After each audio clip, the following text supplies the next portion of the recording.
everybody. This is David Smith from No Kill, Colorado with the No Kill in Motion. I am here today with Aubrie Kavanaugh from No Kill Huntsville and Alan Rosenberg from the New Jersey Animal Observer. We're covering today a documentary that came out last week.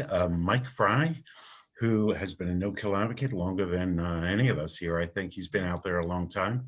In the 90s, he actually came to the realization that animal sheltering could change. He made this documentary. It's kind of like a memoir. It's quite good. I will warn people, because we will give you the link. There is video of an animal being killed in a shelter between, I think it was about 4.5 minutes and 6 minutes. It's a really good story that you should watch, and you know that kind of graphic video may not be something you want to see, so just know that it's there and you can skip that part and watch the rest. I really enjoyed this documentary. We watched it live. It was premiered last week. I think it was on Wednesday, and it tells a 20-year story that Mike went through and to make Minnesota St. Paul, the Twin Cities no kill. It's called Boots on the Ground, the Twin Cities no kill story. And it meant a lot to me. It was great to see. I've known Mike a long time. We all have. I knew a lot, but I did learn some things there, and I think it's a really important story. What were your impressions, Aubrie?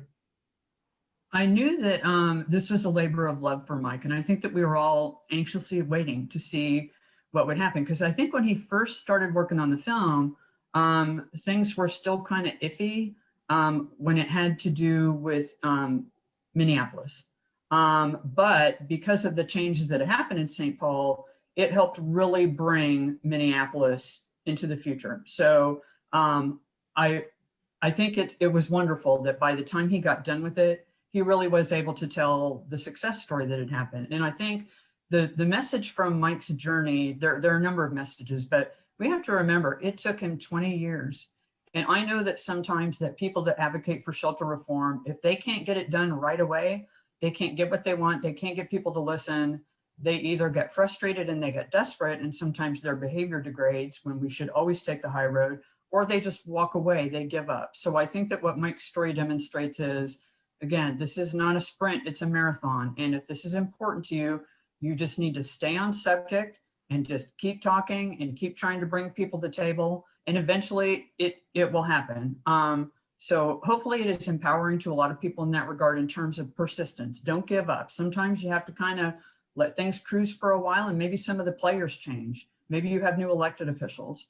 The other thing too that's key to the story in the Twin Cities is the enactment of the Companion Animal Protection Act in 2014. It was a game changer. And if you would ask Mike looking back, the CAPA was the key, because once you have a law that says you're going to do certain things, everybody has to abide by the law. And I think that if anyone looks at the CAPA, like for St. Paul, which you can go online and search for it, and it's in a blog I did, it's really common sense stuff. It's like, you're not going to destroy animals if there's empty kennels.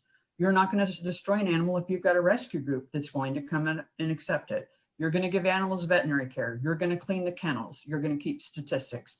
All very common sense stuff. And I think that knowing that CAPA made a difference in the Twin Cities is important for everyone nationally. I think it's really interesting, the never give up thing. I mean, here in No Kill, Colorado, we've had successes, and we've had some failures too, and those failures are really hard to keep going. But sometimes I backed off for a month or two, and I get back on that horse and I start moving. Sometimes you do need a break, but you can't give up. And as it took Mike and the people he worked with 20 years. I'm at a decade, and we keep moving forward here and there when we can. One of the things that I saw in that film, which I thought was really interesting, is that, well, it's the Twin Cities, and one went first. And it went quite a few years before St. Paul went quite a few years before Minneapolis, and it was the law and a person, right? leadership is something that really matters. So that's actually how we failed in Colorado. We got the law passed, but we didn't have the right leadership in place to actually fulfill the promise of what CAPA was. And that's something we learned and something we won't do again, obviously. But want to move on. Alan, what did you think of the film? Well, first, I was honored to have a small part in it that Mike decided to include me. So I really do appreciate that. The documentary itself was really moving. I think it really showed the personal story of Mike's journey to make the Twin Cities a no-kill area. You could really see, just how dire it was, as he described in the beginning, of what was going on there, and how it changed. And I think really the key things for advocates, as both of you mentioned, is the idea of persistency. In this case, it was a 2-decade-long journey of persistency. But also, I think it also tells the story of just how important CAPA is.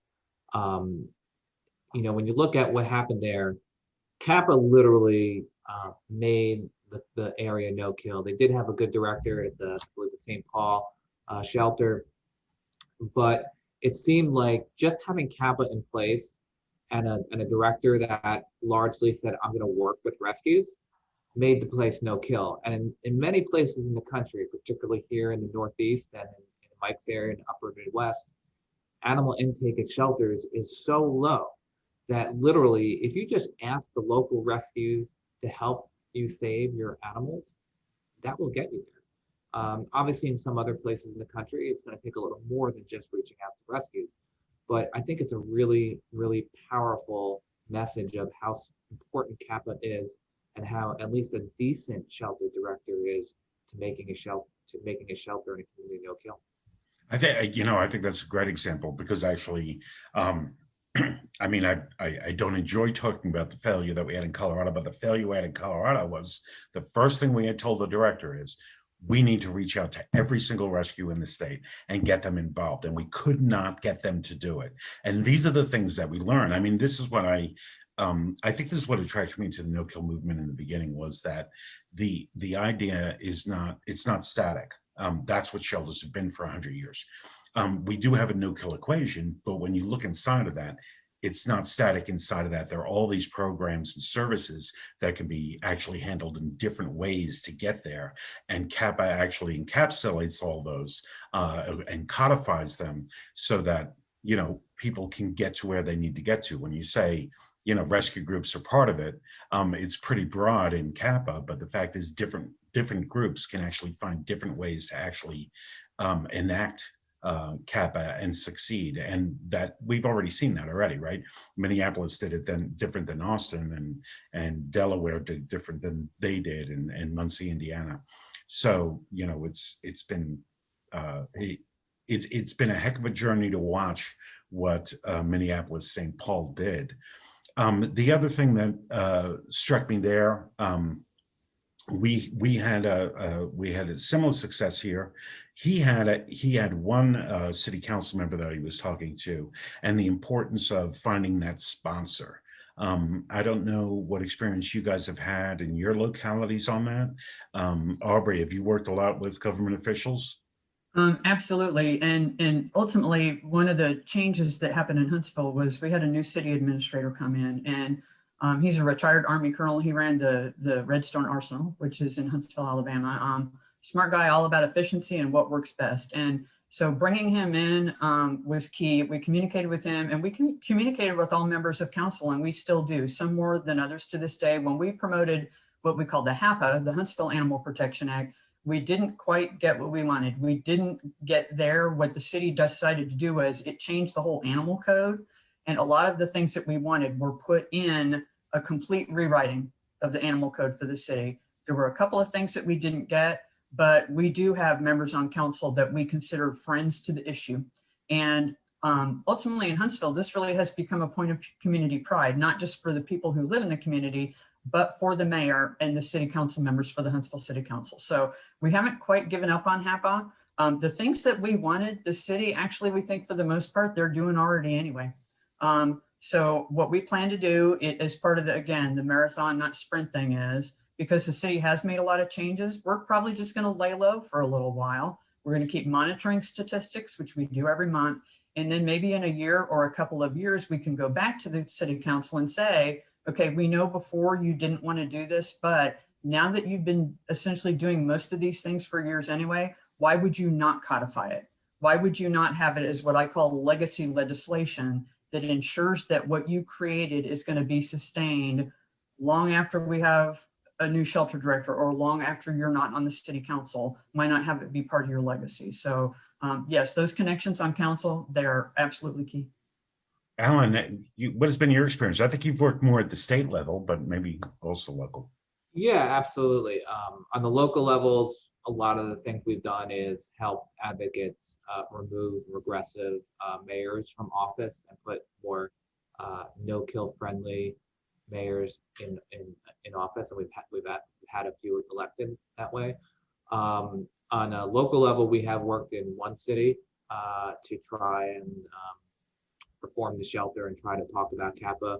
Didn't really go very far, but on the state level is where we focused, because New Jersey is a state with a lot of smaller jurisdictions. So it really makes sense to focus on a state level. And we have been drafting, we have been involved in legislation that is CAPA legislation. It's actually an expansion of CAPA that's actually, in my opinion, even better, where we not only have the standard CAPA provisions in it, we also have enforcement provisions. So we have things like mandating shelter records that are not available currently through Freedom of Information or Open Public Records Act laws. So that would give advocates a way to oversee what's going on in shelters. We have a mandated inspection system where state inspectors, which are very good, will inspect shelters several times a year. And then we also put in very significant penalty provisions for violations of the shelter law, which include the obviously the humane care stuff, but also the provisions about not killing when a rescue wants to take it. So the bottom line is the bill is very powerful in that it handles all aspects of making sure not only shelters are following the principles of CAPA, but there's significant enforcement provisions to make sure they do so. So we've been doing work on that in the state levels. There's a bill called S636 in the New Jersey legislature. Unfortunately, with coronavirus, a lot of things in the legislature right now have been delayed, but it is out there and it's something we will be pursuing. Well, that's great. I mean, you know, CAPA, I think I'm in like 2 or 3 groups nationwide that are trying to push it forward in New York. Alan, obviously, the work you're doing and bringing HAPA into the foreground and improving it in Huntsville. I think we're going to keep seeing that. Hopefully, we get some implementations that are really the whole thing. I think getting the whole thing in there hasn't happened in many places. Maybe in Muncie, I think it did. But even getting most of it in actually makes a big difference. We've seen that around. The success is there. You know, we really need to find traction on that. Well, we're out of time. So this has been No Kill in Motion. Thank you, Alan Rosenberg from New Jersey Animal Observer, Aubrie Kavanaugh from No Kill Huntsville, and we will talk to you next week.